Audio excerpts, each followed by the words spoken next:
Avant la fête de la Pâque, sachant que l'heure était venue pour lui de passer de ce monde à son Père, Jésus, ayant aimé les siens qui étaient dans le monde, les aima jusqu'au bout. Au cours du repas, alors que le diable a déjà mis dans le cœur de Judas, fils de Simon l'Iscariote, l'intention de le livrer, Jésus, sachant que le Père a tout remis entre ses mains, qu'il est sorti de Dieu et qu'il s'en va vers Dieu, se lève de table, dépose son vêtement et prend un linge qu'il se noue à la ceinture. Puis, il verse de l'eau dans un bassin. Alors il se mit à laver les pieds des disciples et à les essuyer avec le linge qu'il avait à la ceinture.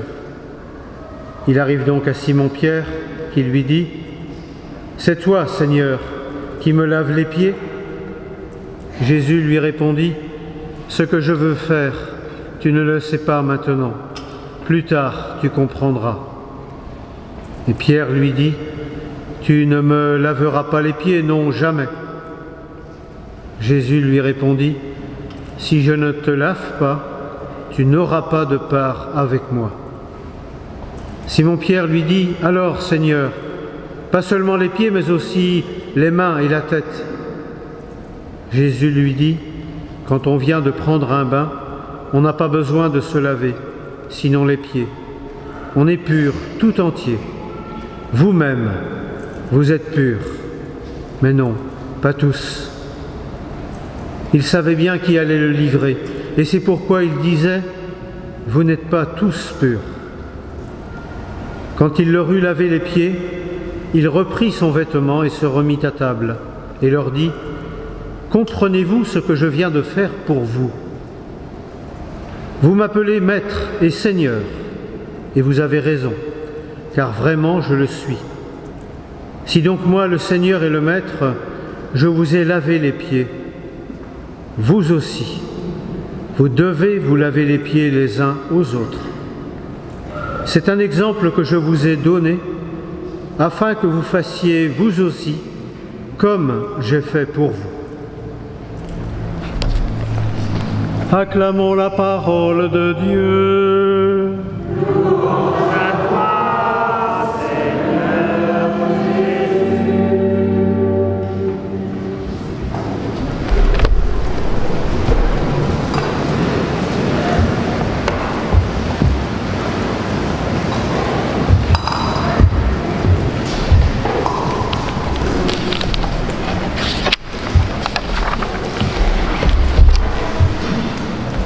Bien, chers amis,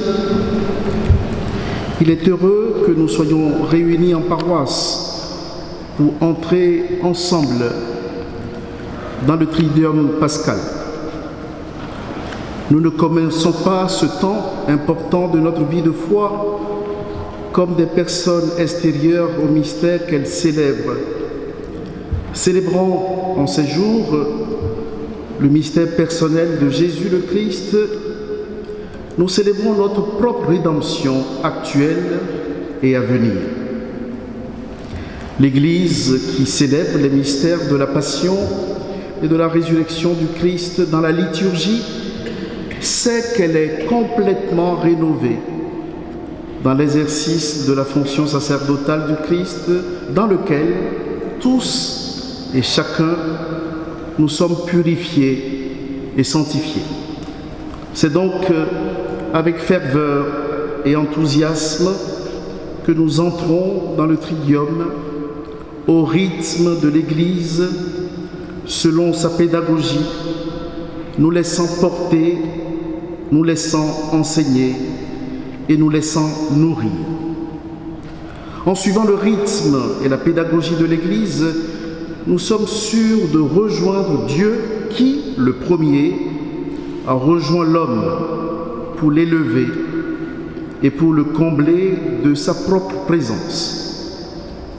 Toute la tradition et l'enseignement de notre Église ont toujours exhorté les chrétiens à se laisser porter par la foi et par ces expressions communes élaborées depuis des siècles Par exemple, dans l'exhortation Porta Fidei, il est dit « Ce n'est pas par hasard que les premiers chrétiens, dans les premiers siècles, les premiers chrétiens étaient tenus d'apprendre de mémoire le credo.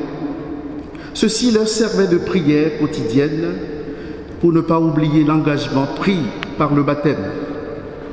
Avec des paroles denses de signification, saint Augustin le rappelle quand, dans une homélie, il dit « Le symbole du saint témoignage qui vous a été donné à tous ensemble et que vous avez recité aujourd'hui, chacun en particulier, est l'expression de la foi de l'Église, notre Mère, foi établie solidement sur le fondement inébranlable, sur Jésus-Christ notre Seigneur. On vous a donc donné à apprendre et vous avez récité ce que vous devez avoir toujours dans l'âme et dans le cœur, répété sur votre couche, méditez sur les places publiques, ne pas oublier en pensant, en prenant votre nourriture, murmurez même intérieurement durant votre sommeil. Comme les premiers chrétiens, laissons-nous porter activement par notre foi commune et les célébrations principales pendant ces jours. Que notre bouche proclame les mystères de notre foi, que nos cœurs soient nourris et fortifiés par la liturgie en ces principaux rites de ces jours saints. Nous vivrons en ce tridium comme une entrée dans le mystère même de notre foi. Le Christ que nous célébrons par les signes de la liturgie est celui qui, en même temps, nous introduit dans l'intimité même de Dieu, faisant de chacun d'entre nous non plus des serviteurs, mais des amis, pour qu'à terme, nous parvenions tous ensemble à l'unité dans la foi et la vraie connaissance du Fils de Dieu, à l'état de l'homme parfait, à la plénitude de la stature du Christ. Dans l'évangile de ce jeudi saint, saint Jean l'évangéliste proclame à sa manière le salut de l'homme accordé par Dieu en son Fils Jésus. Contre toute attente, saint Jean, certainement le plus proche et le plus mystique des évangélistes, ne nous livre pas le récit de l'institution de l'Eucharistie. Si Jean l'évangéliste se situe dans le même cadre historique que les autres traditions, il rapporte une scène inexistence dans les synoptiques et dans la tradition léguée par saint Paul. Avant la fête de Pâques, Jésus, sachant que son heure était venue de passer de ce monde au Père, et ayant aimé les siens qui étaient dans le monde, mit le comble de son amour pour eux. Pendant le souper, lorsque le diable avait déjà inspiré au cœur de Judas Iscariote, fils de Simon, le dessein de le livrer, Jésus, qui savait que le Père avait remis toutes choses entre ses mains, qu'il était venu de Dieu et qui s'en allait à Dieu, se leva de table, ôta ses vêtements et prit un linge dont il se ceignit. L'évangéliste saint Jean aurait-il donc oublié la scène combien importante de l'institution de l'Eucharistie qui nous rassemble en ce jour? On peut penser que ce qui semble être un oubli dans les actes du ministère public du Christ est justement le centre d'où tout part et où tout revient. Semblant omettre de rapporter la scène de l'institution de l'Eucharistie, le disciple que Jésus aimait dévoile le mystère inscrit au cœur de l'action publique du Christ. Celui qui lave les pieds de ses disciples à la manière d'un esclave est le Christ, le Fils unique de Dieu. sa divinité se manifeste dans le don de soi et sa présence auprès des disciples. Il est l'Emmanuel, Dieu parmi les hommes, qui s'abaisse pour les relever en même temps. En lavant ainsi et en séchant les pieds des disciples, le Christ nous a rendus capables de participer au banquet nuptial de Dieu. Saint Augustin, en commentant la scène du lavement des pieds, fait observer: il a déposé ses vêtements lorsqu'il s'est anéanti lui-même. Lui qui était Dieu, il se ceint d'un linge lorsqu'il a pris la forme d'un serviteur. Il a versé de l'eau dans un bassin pour laver les pieds de ses disciples lorsqu'il a versé son sang sur la terre pour laver toutes les souillures de nos péchés. Il a essuyé leurs pieds avec le linge dont il était saint lorsqu'il a fermé les pas des évangélistes par la chair mortelle dont il était revêtu. Avant de se ceindre avec le linge, il quitta les habits dont il était revêtu, mais pour prendre la forme d'esclave dans laquelle il s'est anéanti. Il n'a point quitté ce qu'il avait, il a pris seulement ce qu'il n'avait pas. Lorsqu'il fut crucifié, il fut dépouillé de ses vêtements, et après sa mort, son corps fut enveloppé dans un linceul, et sa passion tout entière a pour fin de nous purifier.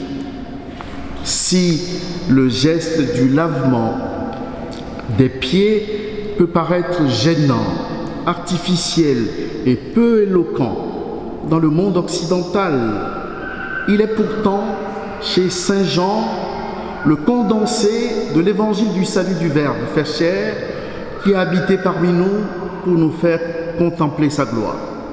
Jésus le Christ ne s'est pas contenté d'être l'un d'entre nous, il s'est livré à nous. En se livrant, il nous lave de nos souillures, nous régénère et nous sauve.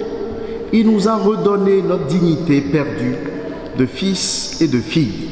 Désormais, entre le récit du lavement des pieds et le récit de l'institution de l'Eucharistie, dont l'apôtre Paul nous donne la tradition la plus ancienne, il n'y a ni opposition ni substitution.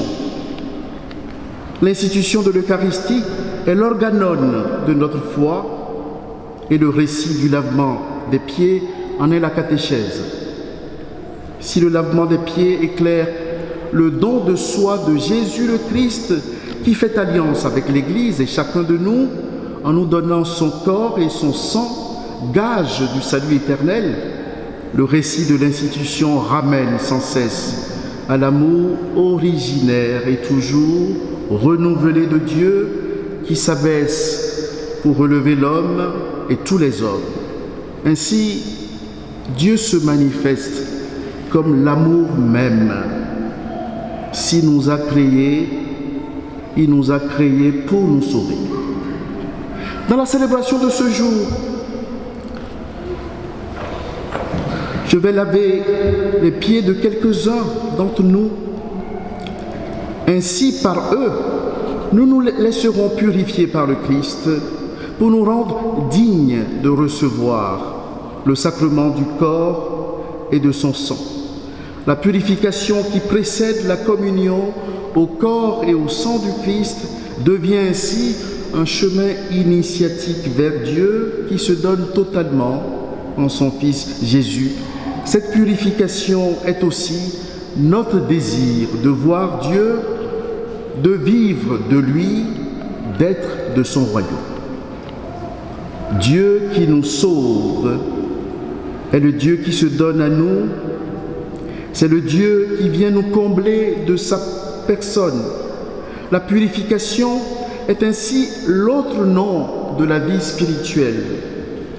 Elle n'est pas une parenthèse de la foi et de la pratique religieuse, mais son cœur, le désir de Dieu, le désir de lui appartenir et d'être comblé par lui.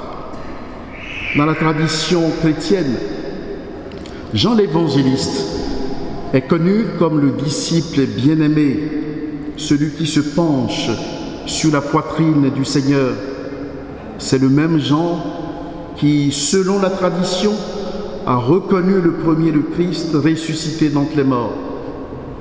Il ne fait aucun doute qui nous introduit dans la connaissance profonde par la vie spirituelle, connaissance intime et transformante offerte par Jésus le Christ.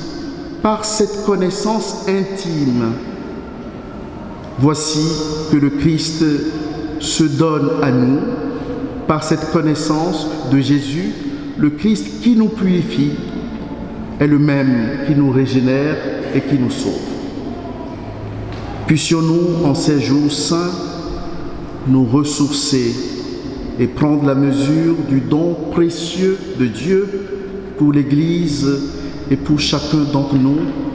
Puissions-nous, en cette célébration, nous renouveler dans le don de Dieu, qu'il fasse de nos vies des temples vivants à la louange de sa gloire.